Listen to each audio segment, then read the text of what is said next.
regarded as one of the worst legendary Asper to ever release.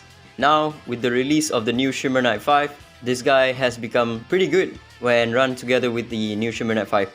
So, if you guys don't know what he does, his S3 grants attack up and defense up for 2 turns to all of your allies, and then gains a certain number of Rashomon stacks based on the number of buffs on all allies. His S2 is attacks all enemies 3 times, damage per hit is equals to 10% of his attack and 20% of his defense.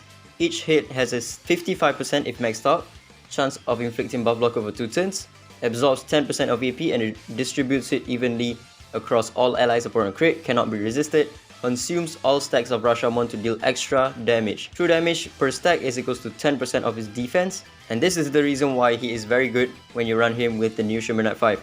Whenever granting a buff increases the target's defense by 10% up to 50%. Very good. This is not just base defense, this is overall defense. So this will take into account your defense buff, this will take into account your defense lead.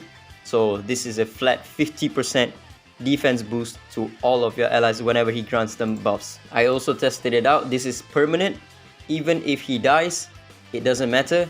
This buff will stay on your allies forever. And then his S1 is attacks one enemy 2 times. Each hit has a 40% chance of inflicting stun for 1 turn. If maxed out, it has a 60% chance to stun. His dividend is after casting Thunder Surge, which is his S2. Gains 4 stacks of Rashomon after casting Death Grasp. Has a 50% chance of reducing Thunder Surge cooldown by 1 turn. Death Grasp is his S1. His dividend is pretty useful even if you have him at level 1, because this chance right here doesn't go up. So if you take a look at the tier up right here, tier 3, it still stays at 50%, and this stacks of Rashomon is not really needed. He's not the one doing DPS in the team. This is the team that I've gone with. I'm still using Wu Yu with the crit damage nether set, crit damage, defense and defense, and I'll show you why in a bit. And then Yamato is on the ocean set, defense, defense, defense. He doesn't need to be on crit damage because he's not the one doing damage. You want him to be as tanky as possible. If you don't have like a defense piece on this one, you can go HP, it doesn't matter. Donar is on crit damage, defense, defense, and then my Cecilia is on frost set, hold fast as well to give my team a little bit more defense. And then lastly, my Lian is on ocean, HP, HP, HP with the grove set as well. Yamato's job right here is just to provide the buffs to the team and make the team extremely tanky. There we go. Hopefully we can fight some R6 Daji comps, which shouldn't be too hard because it seems like everyone in their mom has like an R6 Daji for whatever reason. Since my team is extremely slow, they won't take any turns unless they get hit, and then they will gain AP. So against like this guy right here, Iki, he doesn't gain stacks as fast as he usually would, because my team barely takes any turn. And when it comes to Iki, you want the enemies to take as many turns as possible so that you can cycle better with him, right? So there we go, everyone is in the Graveless state, and then once the Mavis dies, when my Donar does the AoE, that's pretty much GG. None of them have a second life. Even Iki doesn't get the 12 stacks because my team is slow, so whenever he gets 2 turns, he instantly dies. The problem with Wu Yu is that she's extremely weak against R6 Jinchu. R6 Jinchu could potentially solo my entire team by himself. Okay, right here. This R6 Jinchu will probably solo my entire team. Yep, because he ignores defense and I can't really do anything about him. Alright, we'll go up against this one. An R6 Lian with a Mavis, a very tanky comp. I want to try to find some R6 Lian comps with R6 Sally, and then you'll see the damage just goes up to an insane amount. There we go. Again, Yamato is not really the DPS in this team. He is just purely support, just to provide more defense for my team whenever he casts his S3. And you don't need any speed on him because Wu Yu's buff allows for the defender Aspers, whenever they get hit, they will gain AP. So you can run him with 0 speed, he will still get a turn as long as the enemies are hitting him, right? There we go. I have him at 150 speed, which is like nothing. He still gets a turn and casts his S3. There we go. Super easy. This is an R6 Sally team with Mavis, and we cleaved it just like that.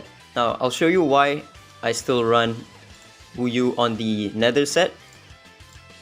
And the reason is because Yeah, see, R6 Ggez is way beyond overpowered. So the reason is because when Wu Yu does all of her pursuits, she can get counted and she can get S3'd by Daji every single pursuit that she does. And she does 3 phases of pursuits, right? Her S3, the first one she does is her S3, and then followed up with her S2. So right here, if she killed someone, which she didn't, the second one, she killed someone, Daji will go for the S3, and then with the S1, if I killed someone again, Daji can follow up with another S3. So if you don't run her on the Hades set, she can sometimes just instantly die from Daji's S3 nuke twice within the pursuits that she does. And she's also very prone to counters by Ana, because every single time that she does her assist, she can get countered by Ana. Yeah, this is the power of R6 Daji. This team has no synergy at all. It has 5 DPS in the team, except for Chuyao. Chuyao is more like a support than a DPS. But take a look at this team. He has no synergy at all, but yet I still lose. Alright, we'll try to fight this team right here. Very tanky team as well. There's an R6 Chuyao, R6 Lian with an Ana, and also with a Mavis. Let's see if we win. Nice, we win. So yeah, this team pretty much win against everything except for R6 Daji. Sometimes you can still lose against an R6 Daji, and sometimes R2 JJ can also screw you up because R2 JJ cannot allow for or he blocks revive, right? That way my Cecilia cannot revive my entire team back.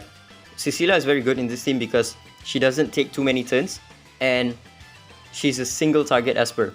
Her S3 is a heal, which means she's not an Avatara magnet. Whenever she gets a turn, she's either going to cast her S3, S2, which is both a non-attacking skills, so she won't get counted by that.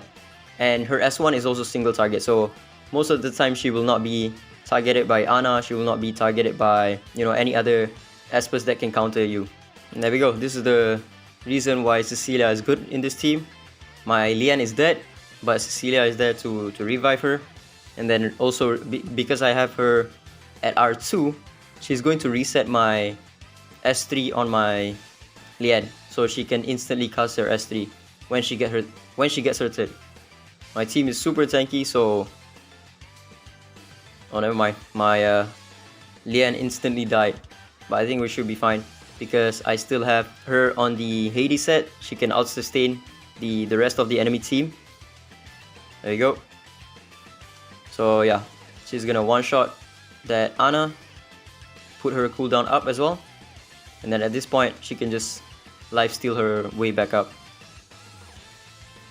She will continuously stun the Iki, and GG. Alright, let's try against this team. He has an R2 Daji. R2 Daji is not that threatening to this team because the only real problem to R6 Daji is that she has a revive to herself, and also her S3 is now AoE, the debuff, right? When the debuff is AoE, my Lian gets taunted, so she cannot cast her S3 back up again. That's the only real issue with R6 Daji. Aside from that, she's not that big of an issue. Again, she's very strong, but with this team, the only problem that you'll face against an R6 Daji is that her debuff being AoE. That's pretty much it. And we win. There you go. Alright, I'm gonna refresh and hopefully try to find some teams with R6 Lian and R6 Sally, just to show you the damage. Alright, nice. We found an R6 Sally plus R6 Lian, but this team is extremely scary. He has a Fushi that can just one-shot my Yamato. The Spirit Aegis buff will most likely go to Fushi, so I probably won't be able to crit him. I'm probably gonna lose this fight because he's... Oh, we won. Ooh, okay.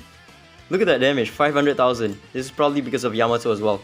I'm more tanky with Yamato in the team because, especially against this guy's team, where he doesn't have that strong burst AoE damage, so my Yamato can consistently spam his S3 whenever he gets it. And oh, he didn't even one-shot my Yamato. That's good. Every time I do an AoE attack, my units are almost dead. It takes out like half of their health because of Wu Yu's buff. I probably won because my team has 3 Defender Aspers while his only has 2. which is Fushi and Wu Yu herself. When you have more defenders in your team, Wu Yu will cast her S3 a lot more frequently, or you get 10 stacks a lot easier. There we go. I've gotten 2 10 stacks, while this guy has gotten 0. I'm pretty sure. There we go. That's his first S3. And he just instantly died because he took true damage from my Yamato and also my Donar. And that's also one reason that you want to go for Hades set. If you don't go for Hades set, you can just instantly die when you retaliate with your S3, S2 and S1. Alright, nice. We found another R6 Lian and R6 Sally, but this time he has an R6 Daji with D6. So I'm probably gonna lose. Most likely I'm gonna lose because her debuff is now AoE. And when her debuff is AoE, yeah, we just instantly lose. Look at the damage though, 500,000. Let's fight another R6 Daji comp, but this time against a team that is purely speed cleave. He doesn't have any sustain except for Feng Shun, but Feng Shun is not enough of a sustain, which I might win, but you never know. R6 Daji is just on a different level. Nice, we win this time. When my Wu Yu does her gets her 10 stacks, you will probably see that when she does her AoE attacks, she's going to get almost one-shotted by Daji. Let's see here. Okay, 10 stacks. I'm gonna kill someone right here. That's 1 AoE. And then that's her second pursuit. That's another AoE. And that's the reason why you want to have her on Hades set, even though Thor set might be better against most teams, because of R6 Daji. It's mostly because of R6 Daji, because if you kill the enemy, at least one of the enemy with your first AoE, that's one proc of Daji's S3. And then if you kill another enemy with your S2 proc, that's another Daji S3 onto your Wu Yu. And if your Wu Yu is not tanky enough, she's just going to die, and you don't want to put that strain on your R6 Lian. Alright, the state of beatbout right now, people either have R6 Daji or R6 Chuyao. Look at this. Look at my refresh right now. R6 Chuyao, R6 Daji, R6 Daji, R6 Fushi as well, R6 Chuyao, R6 Daji, R6 Daji again. All of my refresh look the exact same. R6 Daji again, R6 Daji again, R6 Chuyao, R6 Chuyao, R6 Daji. Everyone has the same Asper R6. Yeah, I wanted to show you a fight. Okay, we can show you this one. I think this one we should be able to win. In the first team right here. Same team. I also maxed out Yamato's rival runes as well. Yeah, this team wins out against pretty much every other team except for R6 Daji. And sometimes it loses against Chuyao teams as well. Let's see. We should be able to win this one just fine. There we go. 380k on Wu Yu and 300,000 on Donar. Yeah, Fushi is kind of scary. He just one-shots my unit turn 1, and also Embla as well. Embla with the new net 5 is also very scary.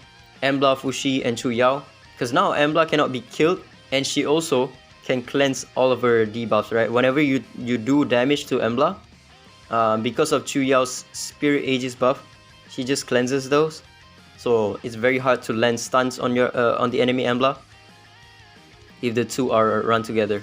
Once you get 10 stacks on Wu Yu, it's devastating damage. Very hard for the enemy to come back, especially because you're not only doing immense damage to the enemies, you're also stripping all of their buffs, and you're applying buff blocker, and you're also increasing their cooldown by 2 turns at most, right? So yeah, it's very hard for the enemies to come back. As you can see, the Lian still has not recasted her S3 because we managed to land 2 turns of cooldown up on her. It doesn't seem like Yamato did much right there, but he actually provided a lot to the team.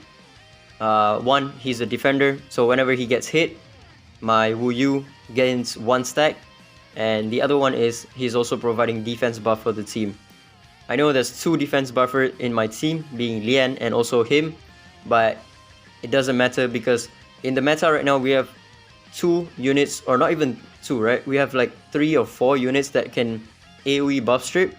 One being Iki, that cannot be resisted, and then the other one being Wu Yu herself, her S3 strips all of the enemies buff, and then also Chu Yao strips 3 buffs on all enemies. So the more units that you can provide defense up for, the better it is.